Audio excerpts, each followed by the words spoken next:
سال 2012 بود که یه ویدیوی خیلی سنگین توی یوتیوب آپلود شد. ویدیویی که هنوزم موجوده و میتونید ببینیدش.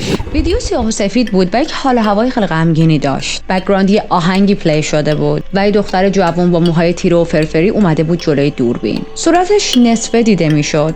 اصلا حرف نمیزد، ولی توی دستاش یه سری کاغذ بود که از طریق همین کاغذها داشت با مخاطبا صحبت میکرد. یعنی به جای اینکه حرف بزنه یکی یکی این کاغذها رو ورق میزد و داشت توسط این نوشته های روی کاغذ یک داستانی تعریف میکرد. داستانی که خیلی بیرحمانه بود و اصلا پایان خوشی نداشت.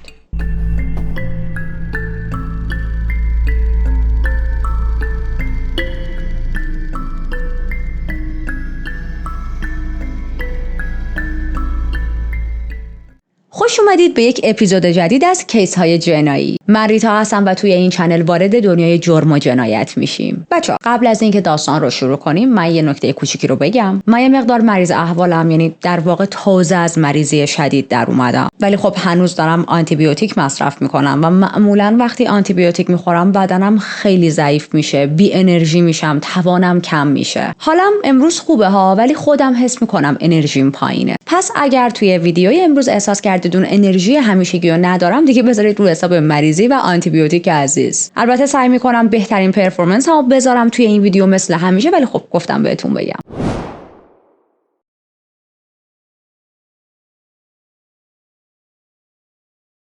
توی اینترو از یک دختری صحبت کردیم که توی یوتیوب یک ویدیوی عجیبی گذاشته بود و این ویدیو هنوزم موجوده. اما این دختر کیه و قراره چه داستانی جلوی دوربین تعریف کنه؟ اون کاغذایی که داشت دونه دونه ورق میزد و نوشته روشون بود چیه داستانش؟ برای جواب دادن به این سوال باید یکم برگردیم عقب‌تر، یعنی سال 2009. اسم این دختر آمندا تاد بود. آمندا در نگاه اول یک دختر کاملا معمولی به نظر میرسه. یه بچه تو سن تینیجری و اون موقع فقط 12 سالش بود. و بچه‌ها میخوام به سنش دقت کنید، 12 سال. چون سنش تو این پرونده خیلی مهمه. آمندا توی کانادا بود، بریتیش کلمبیا، توی یک شهر خیلی کوچیک، شهری که انگار مخصوص بزرگ کردن بچه‌ها ساخته شده بود. میدونید محیطش خیلی سیف و آشنا بود برای اهالی اونجا. از این شهرهای کوچیکی که تقریبا همو میشناسن و اصلا جمعیت خیلی زیادی داخلش زندگی نمیکنن. اما از خود آمندا بیشتر براتون بگم. آمندا چشمای قهوه‌ای بزرگ و موهای قهوه‌ای بلند داشت. بعضی وقتا موهاشو صاف میکرد، بعضی وقتا فرفری میکرد، یه وقتا میذاش رنگ طبیعی موهاش باشه، بعضی وقتا هم یه سری هایلایت های بلاند لابلای موهاش در می آورد. پدر و مادرش از هم جدا شده بودن و دیگه با هم زندگی نمیکردن، ولی رابطه خوبی با هم دیگه داشتن. یعنی سعی کرده بودن این جدایی و طلاقشون الان جوری نباشه که آمندا اذیت شه. و خب آمندا رابطه خیلی نزدیکی با هر دوشون، با هر دوی مادر و پدرش داشت. آمندا یک بچه پر انرژی و شاد بود. یکی از رنگای مورد علاقش هم صورتی بود. عاشق رقصیدن بود، کلاس رقص میرفت، هاکی بازی میکرد و کلاً خیلی بچه فعال و پرشوری بود. و یکی از چیزایی که تو زندگی آمندا خیلی پررنگ بود آواز بود. اون عاشق آواز خوندن بود و خیلی وقتا موقع خوندن صدای خودش رو هم ریکورد میکرد. و آمندا یک رویا داشت، اونم این که وقتی بزرگ میشه معروف شه. و کاملا قابل درکه. خیلی از ماها وقتی همسن آمندا بودیم همین فکر رو تو سرمون داشتیم. مدام به این فکر میکردیم که وای من یه روزی بزرگ بشم، معروف بشم. حتی شاید خیلیامون کل روز تو فکر شهرت بودیم و این اقتضای سن آدم هاست. آمندا هم توی همون سنی بود که دنبال تایید گرفتن بود، دنبال جلب توجه بود، دنبال این بود که بقیه نگاه ها بیاد به سمتش. و آمندا خیلی هم خلاق بود، گاهی یکم تند و تیز میشد که اینم کاملا طبیعیه توی اون سن. مثل بیشتر تینیجرها گاهی تو خونه سر صدا به پا می‌کرد، ممکن بود با خانواده‌اش به مشکل بخوره، اونم سر چیزای خیلی کوچیک و جزئی. مثل بیشتر تینیجرها گاهی یک ذره ناامن یا مردد میشد، اما نه اونجوری که بگم مثلا یک مشکل خیلی خاصی وجود داشت. واقعا مشکلاتی که همه تینیجرها باش به خاطر سنشون روبرو میشن. مثلا خود من اینقدر تینیجر گند اخلاقی بودم، واقعا با خانواده‌ام خیلی بد رفتار بودم. حالا نه که بی‌ادبی کنم یا توهین کنم، نه، اما حساس بودم و یه سری توقعهای خاص داشتم. و الان که از اون سن خیلی وقت عبور کردم، وقتی با خانواده‌ام صحبت میکنم میگم چه صبری داشتی. چجوری شب منو در مدار با آشغالا نذاشتید 9 شب که یکی بیاد ببره؟ نمیدونید واقعا میگن یه سوزن به خودت بزن یه جوالدوز به دیگران. و البته اینم میگم هر موقع یاد یه سری از رفتارهای اون دورم میافتم شروع میکنم از خانواده‌ام عذرخواهی کردن. بعد مام بابام اینطوریان که بابا بیخیال ول کن، اون موقع اقتضای سن تو بود، ما اصلا ناراحت نیستیم. ولی خب شرمندگیش به آدم میمونه. خلاصه آمندا هم همینطوری بود. ممکن بود گاهی یه ذره تند و تیز رفتار کنه، ممکن بود یه سری حساسیت‌های خاص داشته باشه که برای خودش خیلی مهم بود، اما واقعا اونقدر بیگ دیل نبود و شاید داشت حتی خانواده‌اش رو اذیت می‌کرد. ولی آمندا لحظه‌های شاد هم داشت. مثلا یکی از راه‌های مقابله با استرس یا لحظات بدش موقعی بود که سعی می‌کرد شوخی کنه و اون حس ناامنی یا معذب بودنش رو قایم کنه. سعی می‌کرد با شوخی و خنده وایبش رو بهتر کنه، عوض کنه. یه جورایی انگار گاهی اوقات می‌خواست با خنده پنهان کنه که از درون کامفورتبل نیست. ولی خب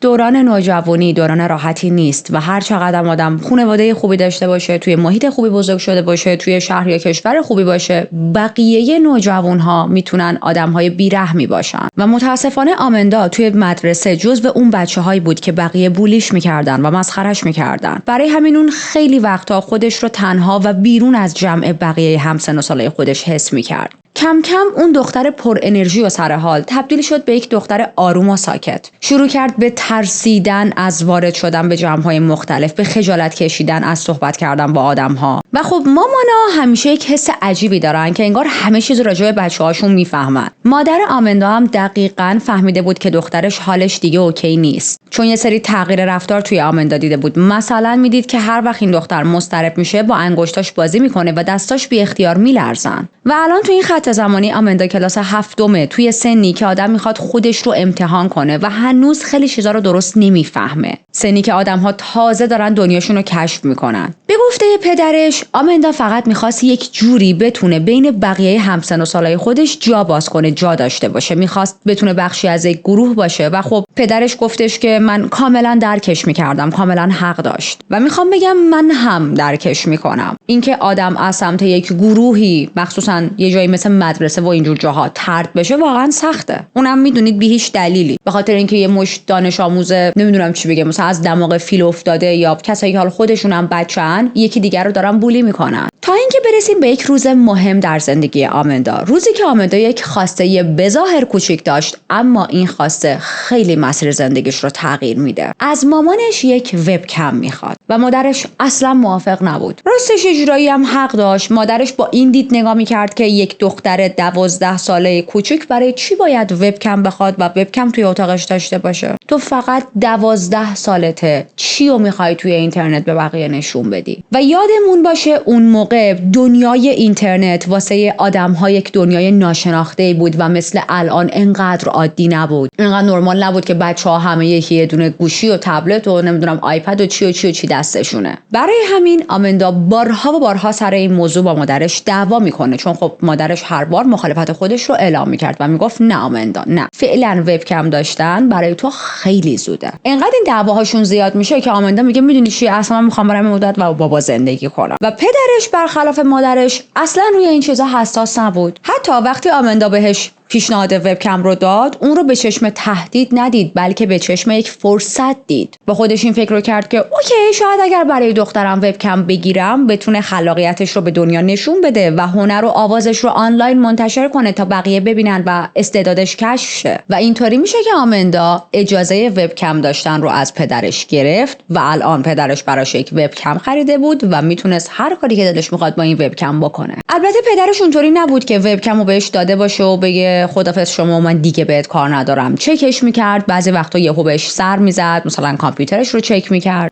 اما بیایید صادقانه به این موضوع نگاه کنیم. کنترل کردن بچه‌ها توی دنیای آنلاین و مجازی یه جورایی 100% نیست و نمیدونم چه جوری بگم. اینکه فکر کنیم ما داریم یک امکاناتی رو به بچه‌مون میدیم و 100% حواسمون بهش هست، این فکر اشتباهه، غیر قابل باوره، مخصوصا اون زمان، چون الان یک عالمه نرم افزار و اپلیکیشن وجود داره که شما میتونی نصب کنی روی دیوایس کودکت و چک کنی ببینی که داره چی کار میکنه، یا میتونی براش تعیین کنی که به چه بخشی از اینترنت دسترسی داشته باشه. مثلا خیلی از بچه‌های الان داستانای شب بخیرشون توسط یوتیوب گفته میشه یا شنیده میشه. ما قبلا اینجوری بودیم که خانواده هامون برامون باید کتاب میخوندن تا بخوابیم، ولی بچه‌های الان میرن اون پادکست مورد علاقه‌شون رو پلی میکنن، گوش میکنن و میگیرن میخوابن. اما ما یه چیزی داریم به اسم یوتیوبی که مخصوص کیدز هست، یعنی حتی من تو چنلم هر بار که میخوام ویدیو آپلود کنم یوتیوب هم میپرسه، میگه این محتوای تو مناسب کودکان هست و من خب باید بذارم نه نیست. یوتیوب اصلا یک سکشن جدایی داره به اسم یوتیوب کیدز. خب اون موقع این امکانات نبود. اون موقع کنترل کردن فرزندها که دارن تو کدوم قسمت اینترنت چه کاری انجام میدن واقعا سخت‌تر بود. به علاوه یک موضوع دیگه، اون زمان آدم‌ها مثل الان از بخش‌های سیاه و بدجور اینترنت خبر نداشتن. مثل امروز آگاهی راجع به اینترنت زیاد نشده بود. نمیدونستن که اینترنت میتونه در کنار مفید بودنش خیلی هم دارک باشه و مهمه که ما چجوری و از چه طریقی و با چه آگاهیایی از اینترنت استفاده کنیم تا آسیب نبینیم. پدر آمندا هم همین مدلی بود. به این بعد تاریک اینترنت نگاه نکرده بود و فقط اینترنت و وبکم رو به چشم این میدید که دخترم هم میتونه در آینده به یک موفقیتی برسه، به یک شهرتی برسه، پس چرا که نه، من وبکم رو برات میخرم. و اون زمان بچه‌ها خیلی راحت تر از الان توی اینترنت میچرخیدن، باز به دلیل همون موضوع سیفتی و چیزایی که گفتم. خیلی از نرم افزارها و اپلیکیشن هایی که بتونه یک کودک رو کنترل کنه تا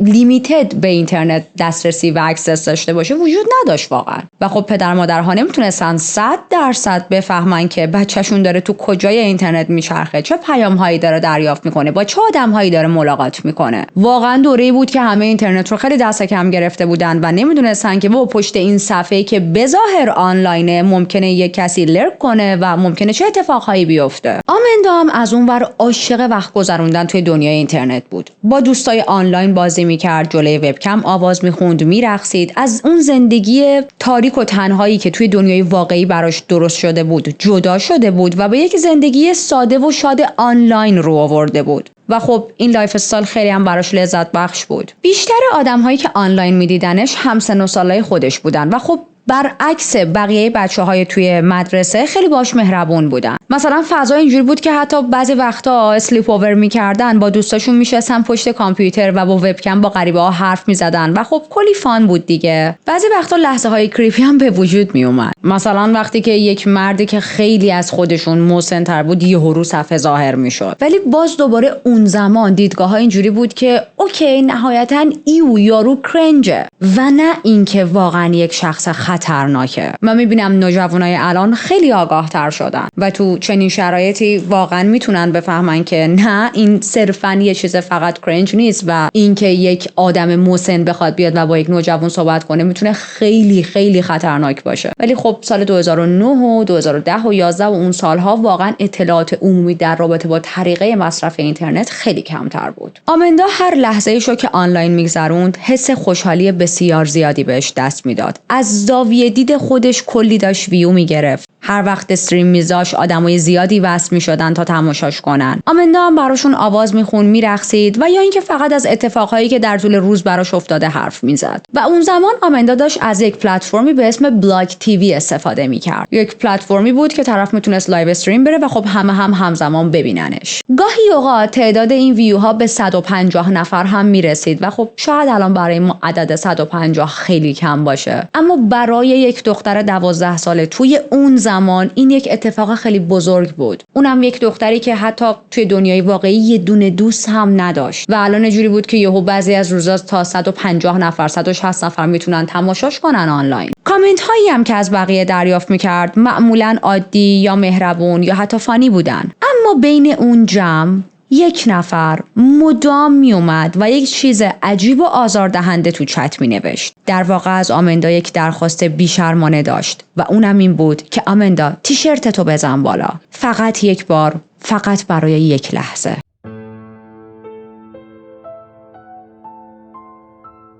یه مرد کریپی مدام بهش اصرار میکرد که لباست رو بزن بالا، فقط در حد چند لحظه، و انقدر گفت، انقدر اصرار کرد، انقدر هر بار اومد و چنین کامنتی گذاشت که آمندا هم توی یک لحظه از سر شیطنت بچگی یا نوجوانی، سر اینکه حالا مسخره بازی دیگه، یه لحظه لباسمو میدم بالا ببینم این چی میشه، واقعا این کارو کرد و توی لایو استریم برای یک لحظه لباسش رو کامل داد بالا. و ببینید بچه‌ها، فقط یک لحظه بود، یه لحظه خیلی کوتاه و نسنجیده. آمندا با خودش فکر میکرد که یه شوخی بی‌ضرر دیگه، تیشرتمو میزنم بالا فقط برای چند ثانیه و دور هم میخندیم. ولی همین چند ثانیه کافی بود برای اینکه کل زندگیش واسه همیشه عوض شه. همین چند ثانیه تیشرت رو زدن بالا اصلی ترین چیزی شد، مقدمه اون ویدیویی شد که ما توی اینترو ازش صحبت کردیم و بهش خواهیم رسید. چون اون مرد داخل چت، اون مرد کریپی، توی همون چند ثانیه اسکرین شات گرفته بود و الان عکس آمندا که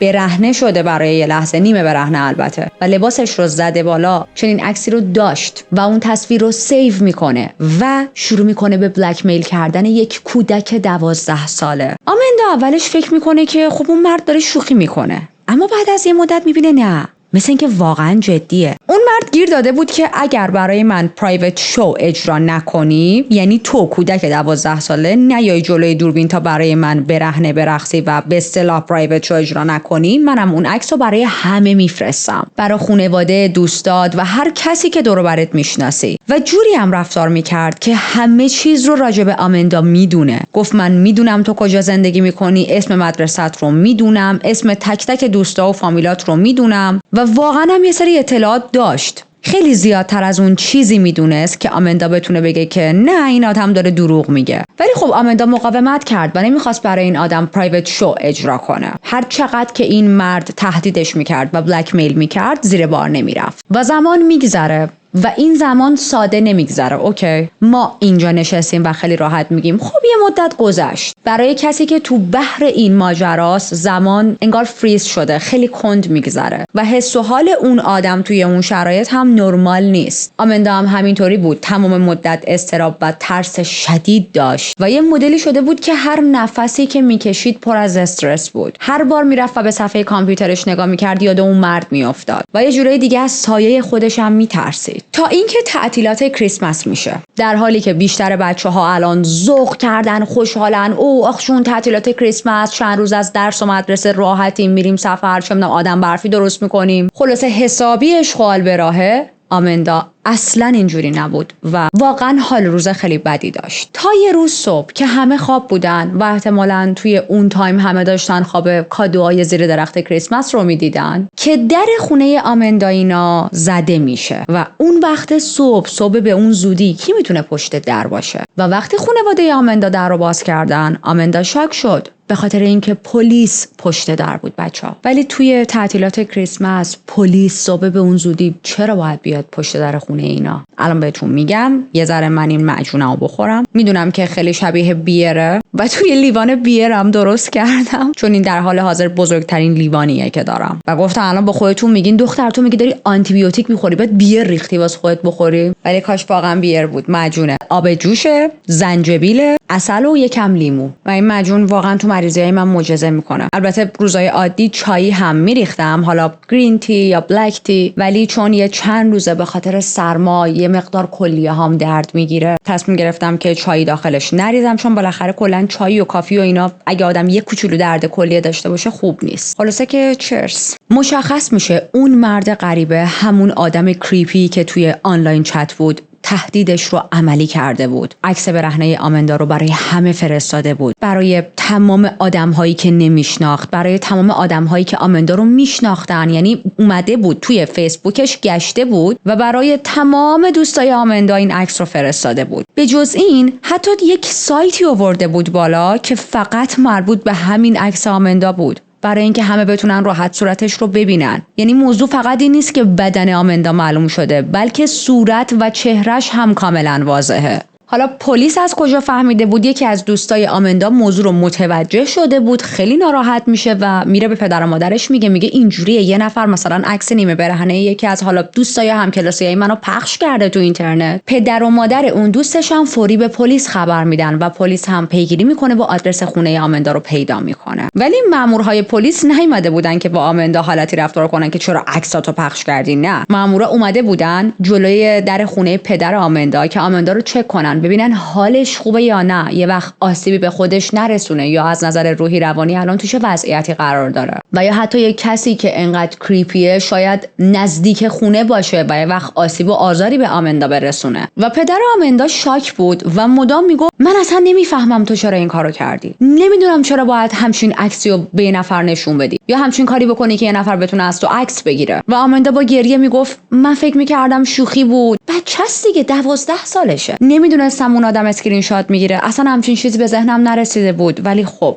اتفاقی بود که افتاده. اما کارایی که اون مرد غریبه کرد فقط در همین حد نبود آسیباش. تازه داستانهای جدید آمندا توی مدرسه شروع شده بود. بچه‌ها که از قبل بولیش میکردن الان یه موضوع جدید هم پیدا کرده بودن و یه جورایی تاپیک جدید برای بولی کردن آمندا داشتن. یک سر مسخرش میکردن، با اسمهای وحشتناک و بی‌تربیتی صداش میکردن، اسم روش نیکنیم گذاشته بودن و عکسش مثل آتیش همه جا پخش شد. یعنی همه داشتن این عکس آمندا رو دست به دست میچرخوندن که اون یکی ببینه و یه جوری از آمندا دوری میکنن انگار که یک مریضی داشت، انگار مثلا جزام گرفته بود. و باز دوباره میگم آمندا فقط 12 سالشه و داره عملا نابود میشه. هیچ کس دیگه باهاش عادی رفتار نمیکرد. انگار حتی از کنارش رد شدن، یک لحظه لمس کردنش، یک لحظه خوردن بهش هم برای بقیه خطرناک بود. توی یکی از چت‌هاش با یکی از دوست‌های مجازیش نوشته بود که من هیچ وقت فرصت نداشتم از خونه بیرون برم و مثل یک آدم معمولی زندگی کنم. بعد از این اتفاق وضعیت هم بدتر هم شده و الان فقط کاری که میتونم بکنم اینه که تو خونه قایم شم و از فردا میترسم ببینم فردا میخواد چه اتفاقی بیفته. و آمندا تو این خط زمانی متوجه شده بود که کاری که انجام داد رو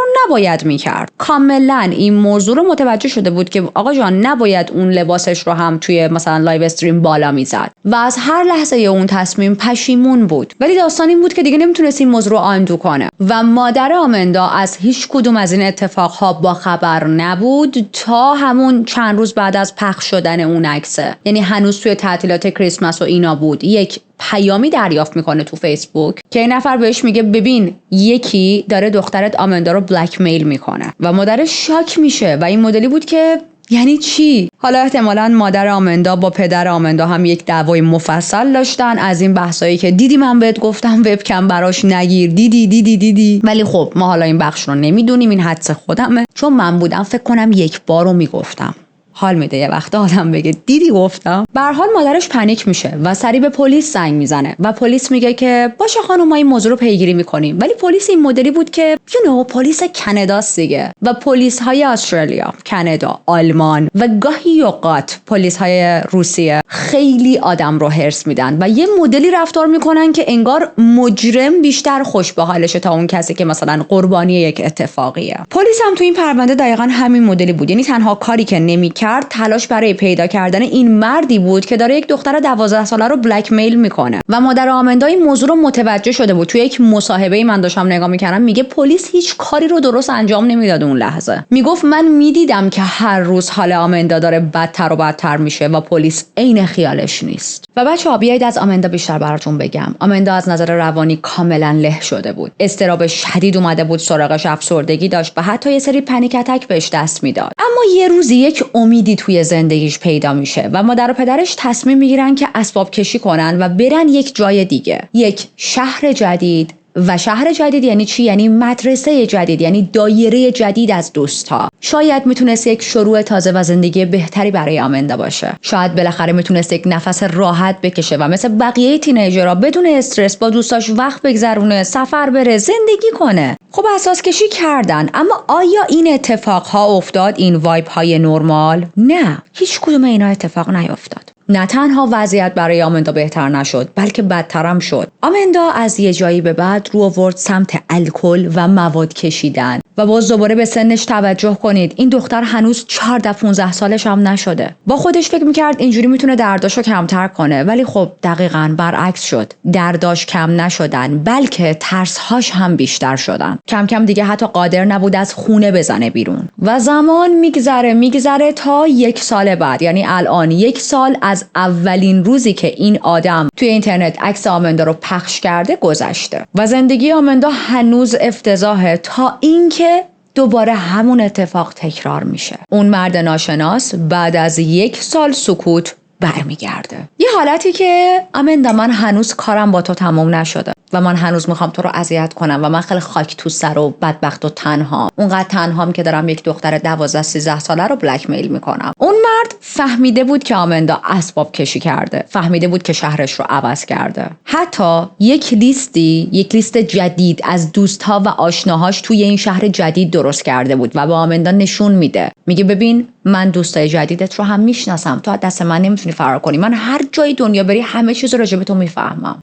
میخواست ثابت کنه که کنترل همیشه دست منه نه دست تو. مدام بهش میگفت هر جا بری من دنبالت میام. مثلا توی یکی از تکستاش نوشته بود ببین من همونیم که باعث شدم مدرسه‌ت رو عوض کنی. 3 ویدیوی برهنه از خودت برای من بفرست و من برای همیشه غیب میشم میرم و میدونی که اگر نفرستی من دست بردار نیستم. این بار با یه اکانت جدید به اسم تایلر بو ظاهر شده بود و این آدم یه مدلی بود که وقتی عمیق‌تر بهش نگاه کنید حس می‌کنید هیچ کار و زندگی نداره و فقط نشسته که یک دختر بچه رو اذیت کنه. و چقدر آدم باید حقیر و بدبخت باشه که کل گلز زندگیش این باشه. از اون طرف مادر آمندا هنوز داشت پیگیری می‌کرد به پلیس که نمی‌خواید کاری کنید، این آدم دوباره سر و کله‌اش پیدا شده و دوباره داره دختر من رو بولی می‌کنه یا مثلا بلک میل میکنه. و فکر میکنید پلیس و مقامات چی گفتن؟ گفتن ما بیشتر از این کاری از دستمون بر نمیاد، ما مجبورش کردیم اون اکانت های قبلی که داره رو ببنده و الان هم که با این اکانت تایلر بو دوباره پیدا شده، خب اینم ما بهش اخطاریه میدیم، مثلا میگیم باید اینم ببندی. اخطاریه داریم؟ اخطار میدیم؟ نمیدونم کلمه درستی گفتم یا نه، خودتون منظورمو فهمیدین. ولی بیشتر از این کاری از دست ما بر نمیاد. و مادر آمندا این مدلی بود که نه من نمیتونم همچین چیزی رو قبول کنم. یعنی چی که ما فقط میتونیم بهش بگیم اکانتشو ببنده؟ خب بی اکانت جدید باز میکنه، 100 تا جدید درست میکنه. مادر آمندا میگفت باید پلیس تله بذاره، باید یه کاری بکنه که این آدم رو گیر بندازن، این آدم باید دستگیر شه و واقعا هم قابل انجامه. میدونید تو پرونده های الان اونایی که آنلاین مزاحم میشن، مزاحمت های اینترنتی خیلی سریع پیگیری میشن و پلیس نمیتونه الان تو سال 2025 و 26 اینجوری رفتار کنه که این آدم مزاحم تو شده، تو رو داره بلک میل میکنه، اوکی ما بهش میگیم اوکی چه آدم بدی اکانتتو ببند. نه، پلیس میره چوب تو آستینش میکنه. ولی خب پلیس اون موقع توی کانادا اصلا همچین هدفی نداشت و اون مرد هم مینوایل داشت با اکانت های جدید یک سر پیداش میشد، سر و کلاش پیدا میشد، به آمندا تکست میداد و بلک میلش میکرد. این بار با یکی از اکانت های جدیدی که ساخته بود یک برنامه کثیف‌تر توی سرش داشت. اونم این که این بار نمیاد بگه من همون آدم کریپیم، میاد یه جوری ظاهر سازی میکنه و کاراکتر درست میکنه و رفتار میکنه که انگار من یک دانش آموز جدیدم، قراره بیام تو همین مدرسه‌ای که آمندا هم داره درس میخونه و وارد اکیپ دوستهای آمندا و خود آمندا میشه. میدونید یه همچین حالتی مثلا شروع میکنه دونه دونه ریکوست فرند فرستادن برای بقیه دوستهای آمندا و شما وقتی ببینی با این نفر تعداد دوستهای مشترک زیاده، خب راحت‌تر تراست انجام میشه دیگه. و وقتی وارد جمع شد و وقتی همه قبولش کردن و وارد اون گروه‌های مخصوص داخل فیسبوک شد، عکس پروفایلش رو عوض میکنه و عکس برهنه آمندا رو میذاره روی پروفایلش. بعدش هم توی اون گروه فیسبوکی پستی منتشر میکنه، مینویسه که تصویر آمندا به حدود 250 نفر ارسال شد، از نمایشش لذت ببرید. از بعد از اون اتفاق به بعد هر شب آمندا با گریه میخوابید. دوستای جدیدی هم که توی مدرسه پیدا کرده بود یکی یکی ترکش کردن و یه حالتی که انگار همه داشتن مثل دومینو پشت سر هم میافتادن و ناپدید میشدن از زندگیش، تا جایی که دوباره اینجا هم آمندا کاملا تنها شد. و نه اینکه حالا بگم فقط دوستاش رو از دست داد، بلکه احترام بقیه بچه‌ها رو هم از دست داد. تو مدرسه هم همه شروع کردن جاج کردنش، بولی کردن و اذیت کردنش. خودش. و اینجاست که واقعا برای آدم غیر قابل تحمل میشه. چطور میشه که آدم قربانی رو تنبیه کنه؟ چطور ممکنه یک کودک رو، یک بچه رو به خاطر کاری که یک آدم مریض داره اونور انجام میده و داره این کودک رو اذیت میکنه، شما برید اون کودک رو جاج کنید؟ ولی خب آمندا واقعا داشت از سمت اطرافیانش مسخره و له میشد.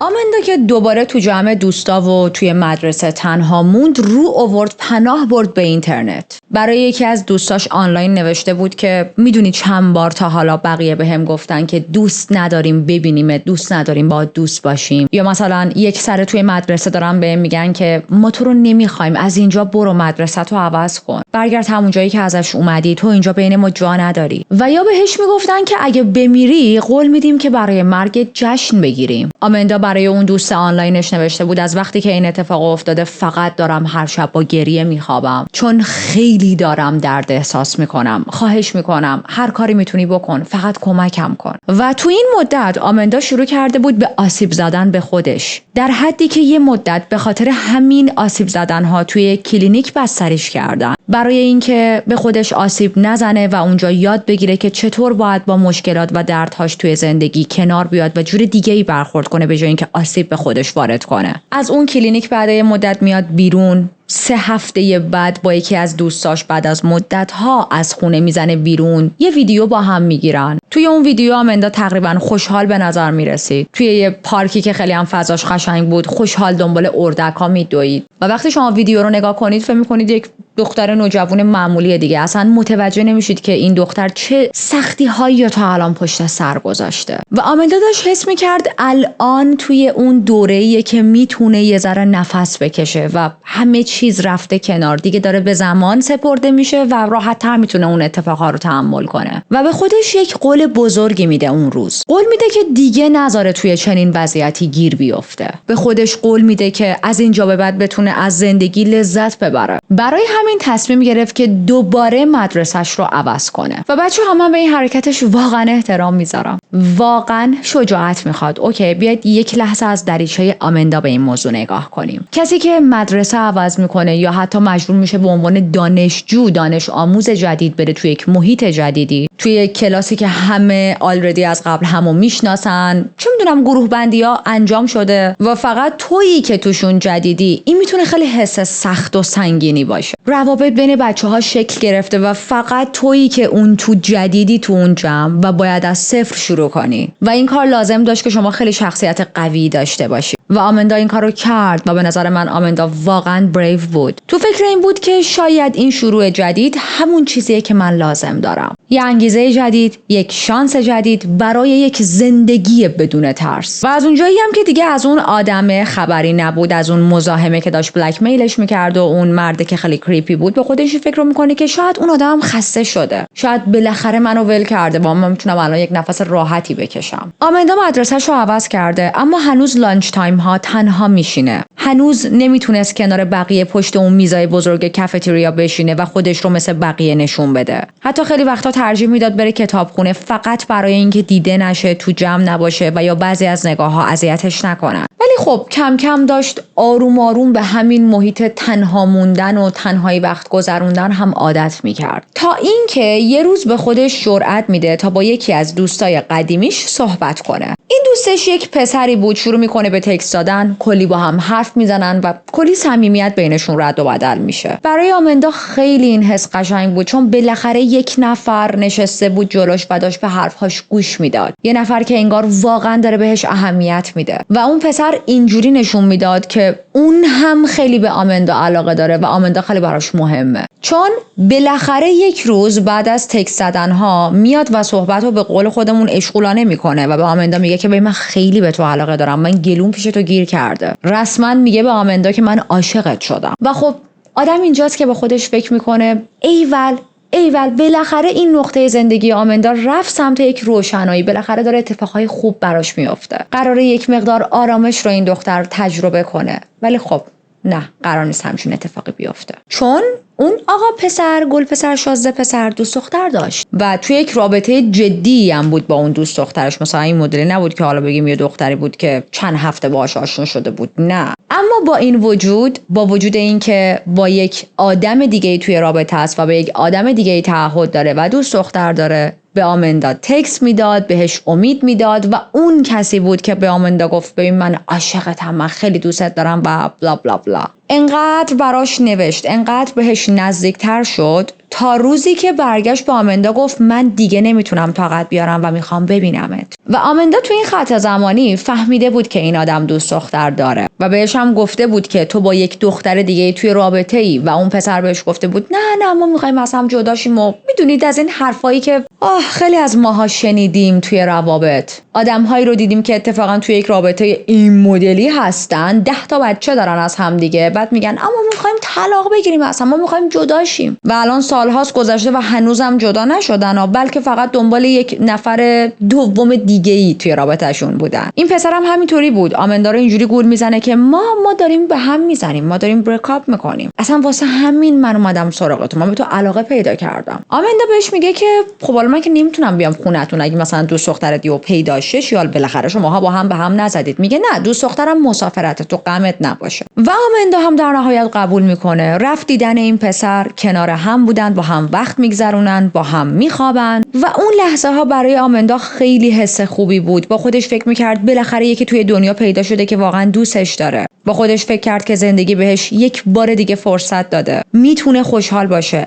اما فقط 1 هفته بعد یه اتفاقی مثل سیلی محکم خورد تو صورتش. یه روز یه تکستی دریافت میکنه که یکی براش نوشته بود بیا مثلا فلان خیابون بیرون مدرسه کارت دارم و این تکست از سمت همین پسر بود. پس آمندا اعتماد میکنه و میره. وقتی به اون لوکیشن میرسه اون پسر رو میبینه، ولی اون پسر تنها نبود و چند نفر دیگه کنارش بودن. و چند نفر که میگم نه 3-4 نفر، یه چیز حدود 15 نفر دیگه. دوست دختر اون پسر هم اونجا وایساده بود و وای میسه روبروی آمندا و با عصبانیت و داد و توهین بهش میگه که یه نگاه به دور و برت بنداز، هیچ کس تو این دنیا تو رو دوست نداره. و تازه آمندا اونجا میفهمه که این پسر داشته دروغ میگفته و واقعا نمیخواسته از دوست دخترش جدا شه، بلکه یک شب که دوست دخترش رفته بوده مسافرت، واسه اینکه همون یک شب تنها نمونه به آمندا گفته بوده بیا پیش من و خب قبل‌تر هم داشته دون میریخته دیگه. از اون طرف هم آمندا متوجه میشه این دختره فهمیده بوده که اون شب آمندا رفته خونه مثلا دوست پسر این دختره و با هم رابطه داشتن. و اینو در نظر داشته باشید که همه اینها داره تو مدرسه جدیدش اتفاق میفته، همون جایی که فکر میکرد این دیگه آخرین مدرسه‌ایه که من عوض میکنم و شانس اینو دارم که واقعا یک شروع خوبی داشته باشم. و بقیه اون 13-14 نفری که اونجا وایساده بودن انگار که داشتن لایف شو تماشا میکردن. فقط یه پفک یا چوسفیل کم بود که دستشون بگیرن و مثلا اینا رو نگاه کنن. نه کسی وساطتی کرد، نه هیچی. حتی حالا جلوتر بهتون میگم آتش بیار معرکه هم شدن، ولی همه خودشون آماده کرده بودن واسه اینکه یک شویی ببینن دیگه. چون درست همون موقع یکی از پسرا که تو اون جمع بود داد میزنه و رو به دوست دختر اون پسره میگه یالا دیگه بزنش آمندا رو. و دوست دختر اون پسر هم همون لحظه بعد از شنیدن این حرف میپره رو آمندا و همون کارو میکنه، شروع میکنه به کتک زدن آمندا. یقه آمندا رو میگیره پرتش میکنه زمین و با تمام زوری که داشت چندین و چند بار مشت میکوبه تو صورتش. نه تنها تو صورتش بلکه تو بدنش، تو پهلوش، تو کمرش، همه جاش.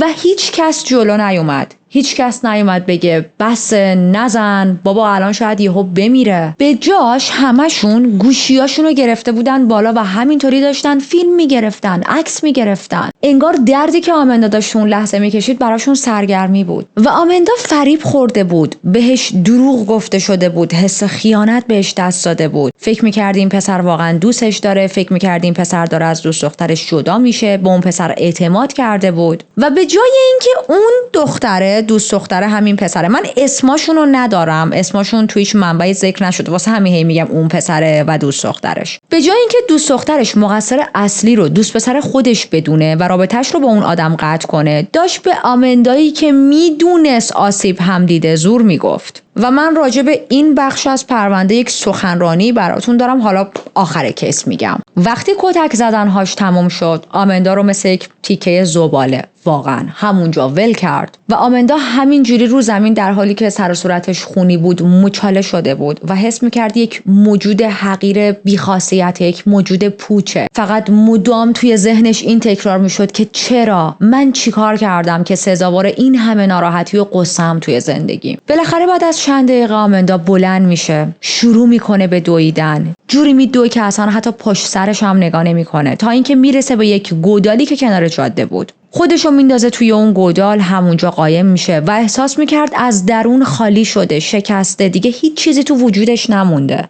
چند ساعت میگذره، آمندا بر نمیگرده خونه و پدرش نگران میشه. شروع میکنه دنبال آمندا گشتن و قبل از اینکه مفقودیش رو اعلام کنه به پلیس، خوشبختانه توی همون گودال آمندا رو پیدا میکنه و میبرتش خونه. اما سوای زخم‌هایی که رو بدنش به وجود اومده بود، زخم‌های روانی آمندا انقدر عمیق بود، انقدر زیاد بود که انگار دیگه هیچ کس نمیتونست درمانش کنه. آمندا به یک نقطه‌ای رسیده بود که فقط می‌خواست این درد رو تموم کنه. یه حالتی که یک خاموشی بیاد توی ذهنش برای همیشه. پس میره سراغ یه بطری سفید کننده، درشو باز میکنه، بطری رو میذاره روی لبش و شروع میکنه به نوشیدن. با خودش فکر کرد بالاخره تموم شد. بالاخره راحت شدم. اما قبل از اینکه دیر بشه رسوندنش بیمارستان. تو بیمارستان دکترها تمام تلاششون رو کردن که این مایع سفید کننده رو از بدن آمندا خارج کنن و آمندا زنده موند و نتونست جون خودش رو بگیره. اما آیا از نظر روانی هم این دختر زنده بود؟ معلومه که نه. آمندا دیگه نه میخندید، نه با کسی حرف میزد،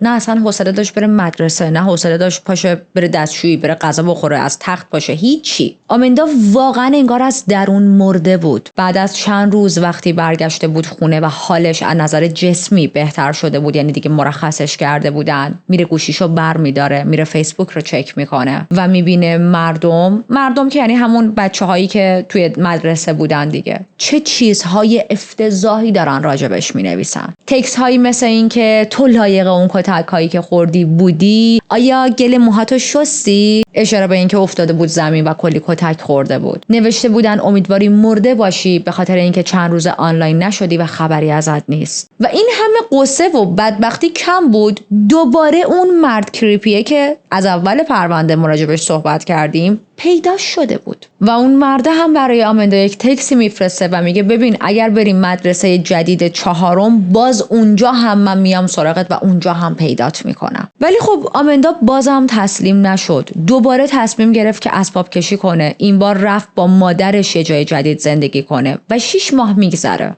اما این 6 ماهی که ما زدیم جلو، همچنان آدم‌ها دارن حمله و توهین و تحقیر رو ادامه میدن. تمام همکلاسی‌ها و دور و بری‌ها شروع کرده بودن عکس باطلای سفید کننده و تصویر گودال‌ها رو منتشر می‌کردن و آمندا رو توش تگ می‌کردن. یعنی داشتن مسخرهش می‌کردن، اشاره به اون که می‌خواست جون خودش رو بگیره یا توی اون گوداله رفته بود قایم شده بود. براش می‌نوشتن توی فیسبوک و این ور اون ور که باید یه مدل دیگه سفید کننده امتحان کنه. امیدواریم این بار بمیره و احمق نباشه. امیدواریم این پیام‌های ما رو ببینه و زودتر خودش رو بکشه. و چطور میشه این چیزها رو نوشت؟ چطور میشه یک انسانی به خودش اجازه بده که به یک دختر بچه، به یک کودک، حالا فارغ از جنسیتش، ولی چون آمندا دختر، من دارم میگم دختر بچه، اینطوری بگه که خودت رو بکش؟ میدونم خیلی از کسایی که این متن‌ها رو نوشتن خودشونم تینیجر بودن، خودشونم کله‌هاشون به قرمه سبزی میداد، همه اینا رو میدونم. خیلی‌هاشون میترسیدن که اگر با جمع همراه نشن خودشون هم نفر بعدی باشن که توسط بقیه یا حالا اون رهبر گروهشون یا بقیه جمع مورد بولی شدن قرار بگیرم. همه اینا رو میدونم، ولی خب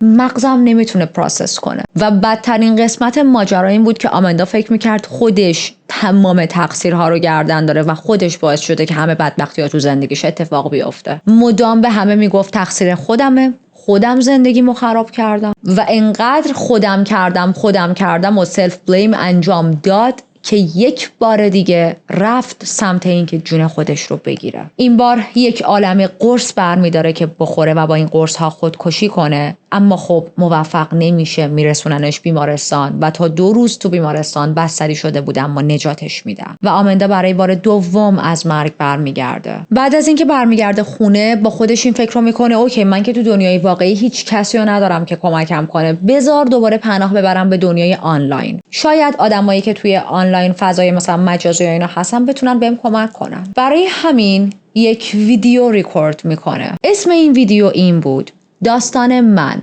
جنگیدن، بولی شدن، خودآزاری و خودکشی. و این ویدیو توی 8 سپتامبر 2012 آپلود میشه توی یوتیوب و این همون ویدیوییه که ما توی اینترو ازش صحبت کردیم و همون ویدیویی میشه که بعدها همه ازش میخوان صحبت کنن. آمندا توی این ویدیو روی کاغذ حرفاشو نوشته بود و من یک بخشیشو بهتون میگم. نوشته بود که دارم میجنگم تا توی این دنیا بمونم، چون همه چیز خیلی عمیق داره منو زخمی میکنه. این کارو برای جلب توجه انجام نمیدم، انجامش میدم تا بتونم الهام بخش باشم برای بقیه و نشون بدم که میتونیم قوی باشیم. امیدوارم بتونم بهتون نشون بدم که هر کسی یک داستانی داره توی زندگیش و آینده هممون یک روزی روشن میشه. فقط باید ادامه بدید. منم دارم ادامه میدم. درسته؟ این ویدیو بدون کلام بود، همونجوری که عقب‌تر هم اشاره کردم. تمام حرفاش رو روی کاغذ نوشته بود و هی ورق میزد و نوشته‌های جدید رو جلوی دوربین نشون میداد. و یک ویدیوی 9 دقیقه‌ای بود که تقریباً آمندا از همه چیز میگه، از تمام اتفاقایی که براش افتاده بود، از موضوع اون عکس، از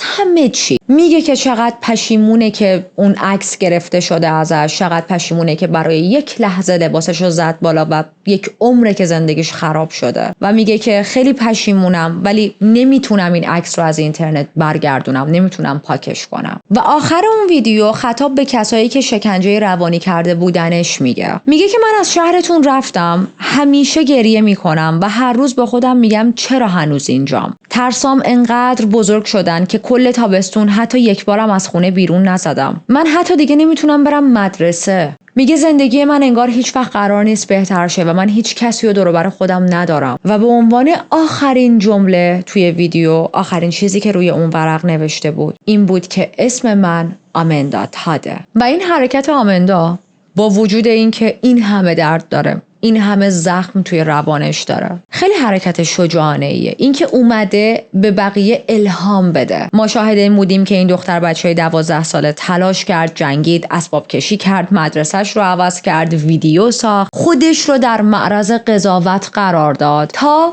داستان زندگیش رو تعریف کنه، اتفاقهای سختی که براش افتاده رو به بقیه بگه. و چقدر یک کودک 12-13 ساله باید قوی باشه که اینقدر بتونه برای زندگی کردن بجنگه. و خیلی‌ها بعد از دیدن این ویدیو اینجوری بودن که اوکی، آمندا داره رو به بهبودی میره، خیلی خوبه که داره حرف‌هاش رو به بقیه میزنه، داره خودش رو خالی میکنه، داره سعی میکنه اتفاقهایی که براش افتاده رو اکسپت کنه، چون یک بخش بزرگ و مهمی از پروسه هیل شدنه. اما متاسفانه آمندا به جایی رسیده بود که دیگه نمیتونست تحمل کنه. درست 1 ماه بعد از انتشار اون ویدیو، آمندا مجدد برای بار 3 اقدام به خودکشی کرد، ولی این بار نتونستن نجاتش بدن و متاسفانه توی لحظه های آخر زندگیش کاملا تنها بود. آمندا 10 اکتبر 2012 از دنیا میره. و بچه‌ها میخوام بهتون یه چیز مهم رو بگم. برای آمندا اون ویدیویی که ریکورد کرد یه حالت نامه خدافظی نبود، نه، بلکه بیشتر شبیه به این بود که داشت فریاد میزد و میگفت من کمک میخوام، من تنهام، من به کمک نیاز دارم. انگار آخرین تلاش های خودش برای نجات خودش بود. و برای چی میگم وقتی اون ویدیو رو گرفته بود هنوز امید داشت؟ به خاطر اینکه اپوینتمنت تتو گرفته بود. قرار بود یک طرحی رو تتو بزنه رو دستش به اسم Stay Strong، یعنی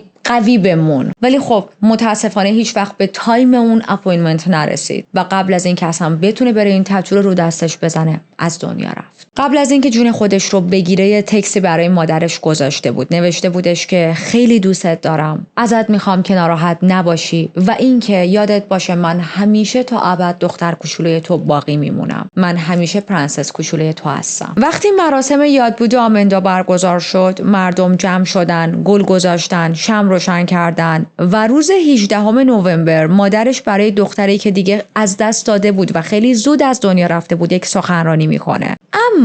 اما مهمترین بخش پرونده. اون مرد عوضی که باعث نابودی زندگی یک دختر، یک کودک 12 ساله شده بود کی بود؟ چی شد؟ باور کنید یا نه تازه اینجا پلیس وارد ماجرا میشه. لوپ فاسد بعضی از پرونده های جنایی که اول یک نفر باید بمیره، بعد پلیس تازه موضوع رو جدی بگیره و تحقیقاتش رو شروع کنه. تازه اینجا پلیس متوجه شد که آره، آزار و اذیت اینترنتی یک جرم جدیه، به خاطر اینکه این آزار زندگی یک کودک رو گرفت. و نه فقط پلیس داشت دنبال این آدم هیولا صفت میگشت، بلکه گروه اکتیویست انانیمس هم وارد کار شدن و در نهایت از طریق فیسبوک هویت این آدم مشخص شد.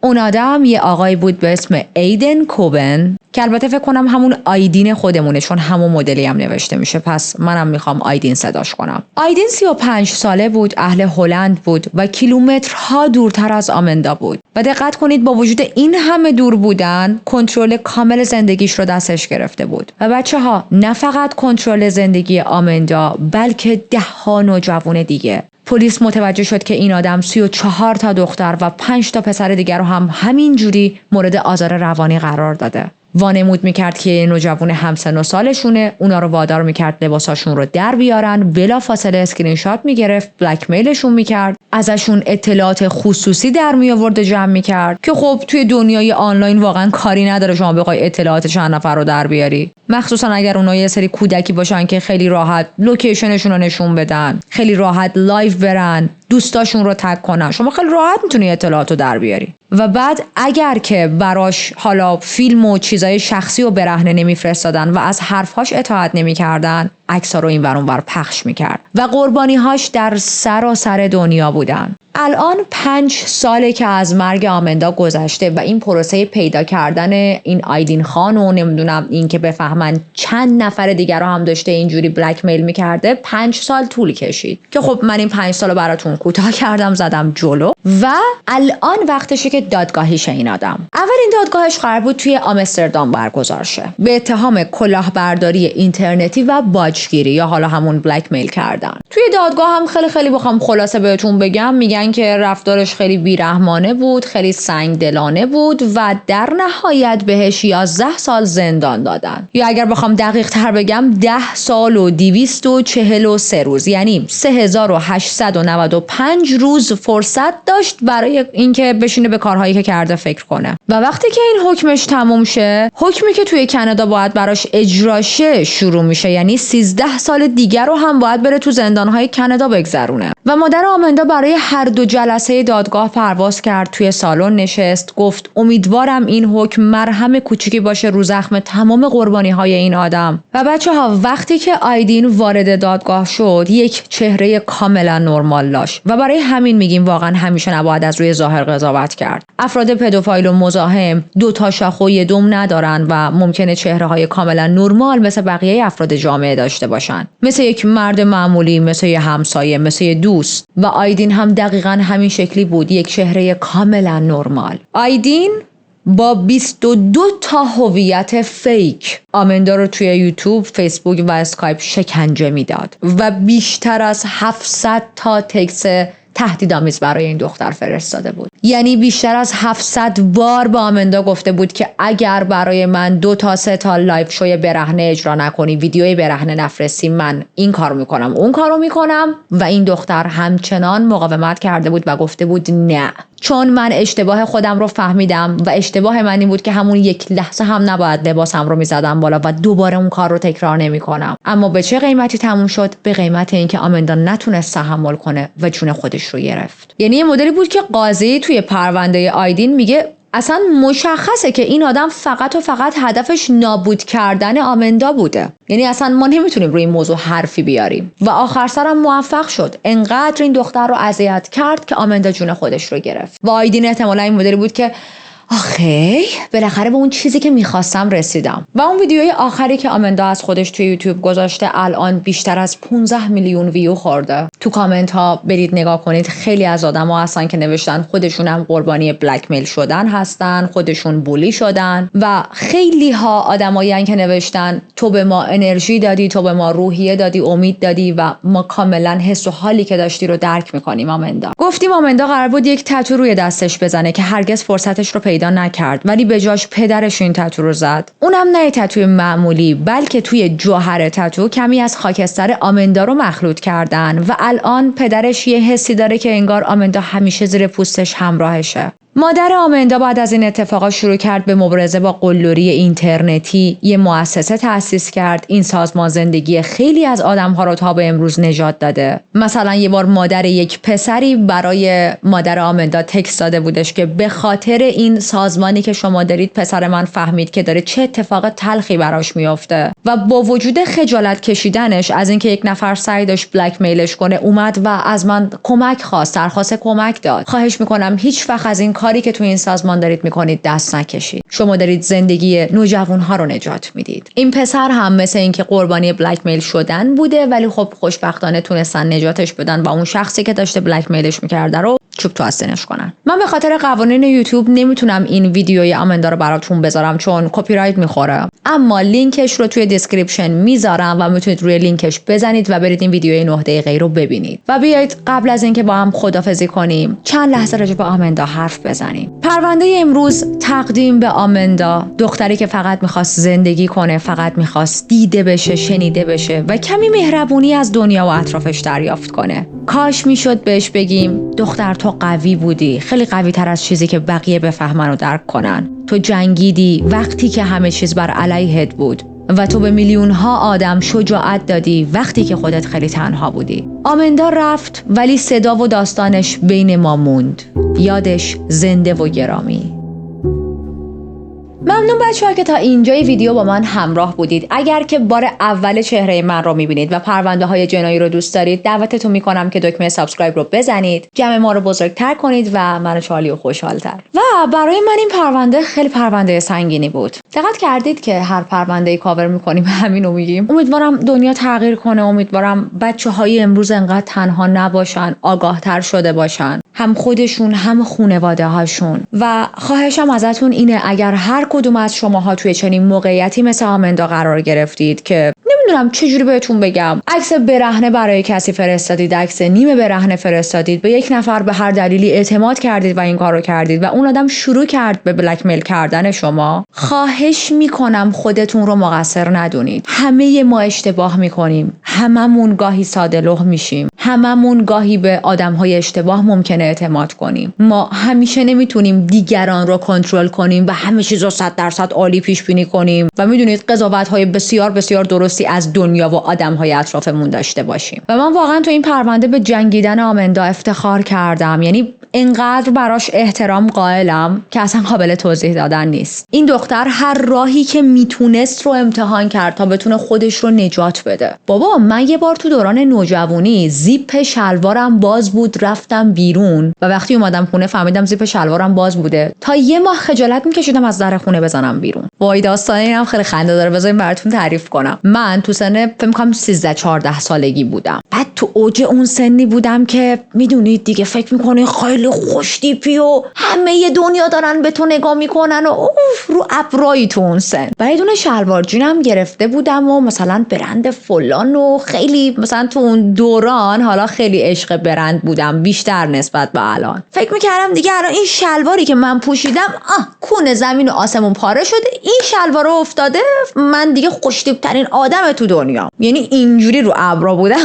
بعد با مامانم قرار بود که بریم و تو خیابون راه بریم و یه آخر هفته‌ای هم بود، ویکند بود. خب اون خیابونی هم که داشتیم میرفتیم خیابون شلوغی بود، همه ریخته بودم بیرون و بالا تنم نمیدونم کاپشن تنم کرده بودم هرچی بود، یعنی مثلا اینجوری تا این قسمت شلوارم بود، یعنی زیپ شلوارم مشخص بود. بعد چند نفر که منو دیدن لبخند زدن و رد شدن. اوکی اینو داشته باشید. من خودم اینطوری بودم انقدر که خوشتیپ شدم. ببین من دیگه با شاهم فالوده نمیخورم. واقعا یه همچین وایبی داشتم. و ما کل اون خیابون رو گشتیم و وایسادیم بستنی خوردیم و اسنک خوردیم و کلی من عشق خرکی اومدم و با اعتماد به نفس کامل برگشتیم خونه و من آمدم تو اتاقم و موقعی که خواستم زیپ شلوارم رو باز کنم دیدم ایشون آلردی پایین هست. زیپی نیست که تو باز کنی عزیزم، چون اصلا زیپتو نبستی. و اونجا چهره رهگذرها هی اینجوری کم رنگ داشت از جلوم رد میشد که لبخندی به من میزدن و میرفتن. اون موقع فهمیدم اوکی اون لبخندا به خاطر این بود که زیپ شلوارمو دیده بودن، خندهشون گرفته بود. بعد الان من دارم با خنده تعریف میکنم و من الان توی یه سنی ام که زیپ شلوار که هیچی، چی مثال بزنم، چاک این ور اون ورم افتاده باشه بیرون میخندم، اصلا برام مهم نیست. مثلا من تو همین سن انقدر پیش اومده جوراب تا پوشیدم، لباسمو برعکس پوشیدم. من تو یک جلسه مهم لباسم رو برعکس پوشیده بودم. من جلسه رفته بودم که تگ لباسم هنوز بهش بود و یادم رفته بود تگشو بکنم و ریاکشنم چی بود؟ برعکس پوشیدم. خب داشتیم میگفتیم، یعنی در این حد. ولی خب اون موقع اینطوری نبودم دیگه، مثلا خیلی کم بود و بچه‌ها واقعا داشتم خجالت میکشیدم. واقعا یعنی اون خجالت اون سن اون زمانم و من یادم مونده هنوز. بعد هرچی مامانم میگفت بابا اشکال نداره، مامانم میدونی احساس میکنم اون موقع میخواست بگه حالا همه تو رو نگاه نکردن، ولی روش نمیشد، چون خب اگه اینو میگفت میدونست اعتماد به نفسم منو زیر سوال میبره. ولی الان که به اون دوران دارم فکر میکنم احساس میکنم تو چشاش اینو نوشته بود، یعنی هی اومد بگه، هی جلو خودشو گرفت. نه مامان اگر الان داری این ویدیو رو میبینی خواهشم برام کامنت بذار، راستشو بگو، صادق باش. میدونم که میخواستی اون موقع بهم بگی بس بچه جان حالا همه تو اون خیابون رو نرفته بودن ملکه الیزابت ریتا رو ببینن. خلاصه این مامانم میگفت اشکال نداره، حالا شاید هم ندیده باشم و من اینجوری بودم نه آبروم رفت. من دیگه چجوری از اون خیابون رد شم؟ با چه روی من از اون خیابون رد شم؟ حالا شما حساب کنید آمندا عکس برهنش رو یه نفر اسکرین شات گرفته و پخش کرده و بارها تلاش کرد، مدرسه‌ش رو عوض کرد، با دیگران راجبش صحبت کرد. خیلی از کارهایی که نشون دهنده تلاشش برای ترمیم زندگیش و مبارزه با اون اتفاقهایی بود که افتاده. برای همین میگم بهش افتخار میکنم. برای همین احساس میکنم اگر خودم رو تو جایگاه آمندا بذارم نمیدونم چی کار میکردم. فقط میدونم شاید انقدر قوی نبودم. به یه بخش دیگه هم از پرونده میخوام اشاره کنم. اونم موقعی بود که پدر آمندا فهمید که دخترش یه لحظه لباسش رو زده بالا و حالا یه نفر ازش اسکرین شات گرفته و گفتم شروع کرد به سرزنش کردن آمندا و این کارش نمیدونم به جرئت میتونم بگم یکی از، نمیگم تنها ضربه بزرگ، اما یکی از ضربه های بزرگی بود که به آمندا خورد. ما هرگز نباید قربانی رو مقصر بدونیم، بلکه باید عامل اون جنایت رو مقصر بدونیم و اون آدم رو محاکمه کنیم. من توی یه دونه از ویدیوهام تعریف کرده بودم موضوعی که یکی از دوست پسرای خیلی سال پیشم میخواست منو بلک میل کنه. الان خیلی خلاصه میگم، رفقای قدیمی تر اون خاطره منو یادشون هست. الان خیلی خلاصه میگم برای اون دوستانی که جدید اومدن توی چنل تو این چند هفته اخیر و خب اون خاطره اون ویدیو رو هنوز مثلا ندیدن. من یه دوست پسری داشتم که عکاس بود و من وقتی که میرفتم خونه‌اش هر از گاهی مثلا توی پوزیشن‌های مختلف و اینا عکاسی می‌کردیم. برهنه نیمه برهنه با بیکینی و من با میل خودم باهاش عکس می‌گرفتم. یعنی باهاش که اجازه میدادم اون از من عکس بگیره. بعد من باگ رفتاری توش خیلی زیاد دیدم و تصمیم گرفتم که این آدم سیف و امنی نیست و من باید رابطه‌ام رو باهاش قطع کنم و این کارو هم کردم و اون آدم شروع کرد منو بلک میل کردن. یعنی موقعی که دید دیگه من هیچ جوره توی اون رابطه باهاش برنمیگردم شروع کرد گفتن این که اگه با من نمونی، اگه بخوای با من مثلا رابطه‌تو قطع کنی، منم تمام عکسایی که ازت گرفتم رو پخش میکنم. و من اولین کاری که کردم تلفن رو برداشتم و بابام زنگ زدم و گفتم بابا فلانیو که میشناسی، چون من همه دوست دختر دوست پسرامو مام بابام میشناختم، تمام اسم دوست دختر دوست پسرای منو همشون داشتن. بعد بابام گفت آره و اینا. گفتم که همچین داستانی شده، من احساس میکنم که با این آدم حالم خوب نیست و خواستم به هم بزنم و این آدم الان داره اینجوری به من میگه. و من اون موقع حتی اصطلاح بلک میل رو هم نمیدونستم چیه، ولی میدونستم که یه نفر حق نداره به من این حرفو بزنه و این نفر حق نداره صرفا چون از من یه سری عکس گرفته اونا رو بعد از جدایی پخش کنه. بابای منم برگشت گفتش که بابا جان اصلا غمت نباشه، اصلا نگران نباش، کن، بذار هر کاری میخواد بکنه، تو اصلا حساسیت نشون نده. و خب وقتی من این چیزو از سمت مادر و پدرم دیدم رفتم به این پسره گفتم ببین برو هر غلطی میخوای بکنی بکن، اصلا برو وبسایت بزن عکسای منو پخش کن، فقط قربونت یه ادیت خوشگلم بکن قشنگ دیده شه. و از اون طرف بابای من رفته بود از این آدم شکایت کرده بود و حکم از دادگاه رفته بود دم خونه‌شون، دم مغازه باباش، و باباش فهمیده بود که این مثلا من رو همچین تهدیدی کرده و حالا خلاصه کلنی حالش خیلی گرفته شده بود. و واسه این خاطره رو تعریف کردم که اون لحظه‌ای که پدر آمندا شروع کرد آمندا رو سرزنش کردن که آخه این چه کاری بود کردی؟ آخه چرا لباستو دادی بالا این آدم ازت عکس بگیره؟ آخه کدوم آدم عاقلی تو وبکم این کارو میکنه؟ میدونین همچین سرزنش هایی که اون پدر هم ناراحت شده از سر ناراحتی، از سر اون حس پدرانه‌ای که داره اینجوری سرزنش میکنه، میدونم. ولی خب همین کار باعث شده که اون لحظه آمندا حس کنه که مقصرترین و بی‌پناه‌ترین آدم توی دنیاست. چون ببینید من خودم اینو تجربه کردم. اون لحظه‌ای که پدر من، مادر من برگشتن گفتن اصلاً غمت نباشه، برو به این پسره بگو هر غلطی میخواد بکنه و از اون طرف خودشون رفتن از یارو شکایت کردن، من اعتماد به نفسم 1000 بود. خیالم راحت بود که خانواده من پشت منن. پس خواهش میکنم اگر که فرزند نوجوان دارید فارغ از جنسیتشون، چون فکر نکنید فقط دخترها مورد بلک میل شدن قرار میگیرن، نه پسرها هم قرار میگیرن. اگر چنین چیزایی پیش میاد 100% پشت فرزندتون باشید و اون آدم مزاحم و حال به همزن رو جدی بگیرید، ازش شکایت کنید، به فرزند نوجوانتون بگید هیچ اشکالی نداره، اصلا بیگ دیل نیست و تا انتها پشتش باشید، چون این بزرگترین چیزیه که اون کودک، اون نوجوان اون لحظه نیاز داره از سمت خانواده‌اش. و بچه‌ها اون بخش کیس که گفتم دوست دختر اون پسره به جای اینکه بریک اپ کنه با خود پسر اومد و آمندا رو زد و به اون فحش داد و اینا، گفتم میخوام یک سخنرانی زیاد و بزرگی حال زیاد کنم ولی میخوام سخنرانی کنم براتون. این چیزی که الان میخوام بگم نظر شخصی منه، اوکی، ولی دوست داشتم که به شماها هم بگم، باهاتون در میون بذارم. وقتی توی یک رابطه 2 نفره یک نفر سومی میاد، مقصر اصلی نه اون نفر سومه نه حالا اون نفر اول، میمونه این نفره که خیانت کرده به پارتنرش. حالا شانسی انگشت وسط شد دیگه، ببخشید. مقصر اون آدمه، چون اون 2 نفر که با هم توی رابطه هستن به هم تعهد دارن و نه آدم‌های دیگه‌ای که توی دنیا اطراف اون 2 نفر هستن. یک غریبه رندم به بقیه و رابطه بقیه تعهدی نداره که بیاد و اون تعهد رو زیر پاش بذاره با وارد شدن به رابطه‌شون. حالا اینکه این کار از نظر اخلاقی درست هست یا نه کلاً یک بحث دیگه است. مثلا خود من شخصا دوست ندارم هرگز نفر سوم یک رابطه باشم. نفر دوم میشه یا سوم، چون اون که اونجا هست من میشم مثلا دومی یا سوم، نمیدونم. بذار اینجوری بگم، من اگر نفر اول و آخر و وسط و کلاً یک نفر اون رابطه نباشم، دوست ندارم وارد اون رابطه بشم. به همین راحتی. یعنی حس میکنم که دارم از بشقاب یه نفر دیگه ای غذا میخورم و من دوست ندارم دهنی کسی رو بخورم. این حس منه، اوکی. ولی شاید بعضیا با حرف من مخالف باشن، شاید بعضیا بگن که نه ما اوکی اگر یه نفرم متعهد یا متأهل باشه باش وارد رابطه شیم. خب good for you. من صرفا دارم راجع به خودم صحبت میکنم. اما مثلا اگر پارتنر من به من خیانت کنه و یک نفر دیگه ای رو باهاش آشنا شه و یه جوری مثلا میدونید یک رابطه مثلثی به وجود بیاره برای من اون شخصی که الان شده نفر سوم رابطه‌مون رو مقصر نمیدونم، چون میگم اون آدم به من تعهدی نداشته، پارتنر من به من تعهد داشته، من به پارتنرم تعهد داشتم، ما باید تعهدمون رو نگه می‌داشتیم. منظورمو گرفتید؟ مقصر بودن با بیشعور بودن فرق میکنه. اون کسی که بازم از نظر من اون کسی که خودش رو میندازه وسط یک رابطه و تلاش داره که مثلا رابطه اون 2 نفر رو خراب کنه و خودش رو بیاره جای اون یکی، اون آدم بیشعوره. یا توی یه سری از کیس های نادر مثل کیس امروز یک آدمیه که مشکلات زیادی توی زندگیش داره و تو شرایطی نیست که درست فکر کنه و قضاوت کنه. یا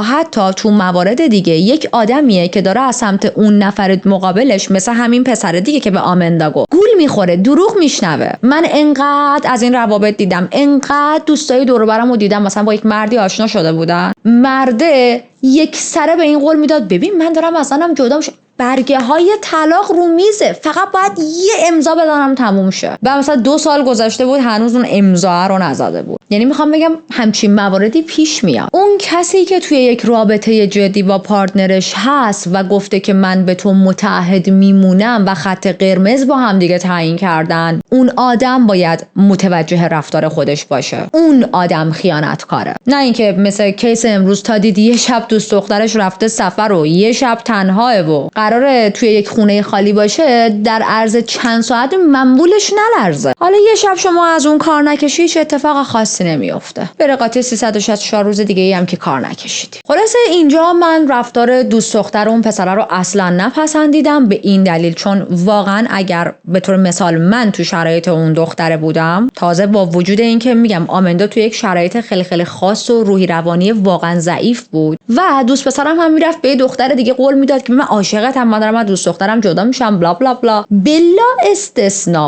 استثنا دکمه رو میزدم سیفون خدافظ شما. نه اینکه برم و مثلا یک دختر دیگه ای رو، یک زن دیگه ای رو کتک بزنم به خاطر دوست پسر جونیم. تایپ من نیست. راستی بچه‌ها شما قراره این ویدیو رو موقعی تماشا کنید که فرداش نیو ایر شده و ما میخوایم وارد سال 2026 شیم و خوشحالم برای نیو ایرا. یه ذره فقط مریضم، نمیتونم خیلی شادیمو نشون بدم و دوست دارم آخر این ویدیو براتون توی این سال جدید میلادی چند تا آرزو کنم. دوست دارم که برای همتون سال 2026 بهترین سال عمرتون باشه. هر کدومتون هر آرزویی که دارید، هر خواسته‌ای که دارید، به هر طریقی، سالی پر از پول، سلامتی و آزادی واسه همتون آرزو میکنم. امیدوارم فقط توی سال جدید کامنت های خفن ازتون ببینم، بیایید بگید ماشین خریدیم، خونه خریدیم، مثلا چه میدونم میخواستیم فلان جا مهاجرت کنیم، موفق شدیم، لاتاری بردیم، مدرکمون رو گرفتیم، تو شغلمون ارتقا پیدا کردیم. اصلا یعنی بتره کنید با چنین کامنت هایی، من بخونم ذوق کنم. ممنونم که تا اینجا من همراه بودید. از خودتون مراقبت کنید. سعی میکنم به زودی مثل همیشه با یک ویدیو جدید پر انرژی تر از امروز، چون که فکر کنم مریضیم تا چند روز آینده خوب میشه، بیام سراغتون و با هم راجع به یک کیس جنایی صحبت کنیم و در انتها هم یکم گاسیپ. تا پرونده بعدی، فعلا.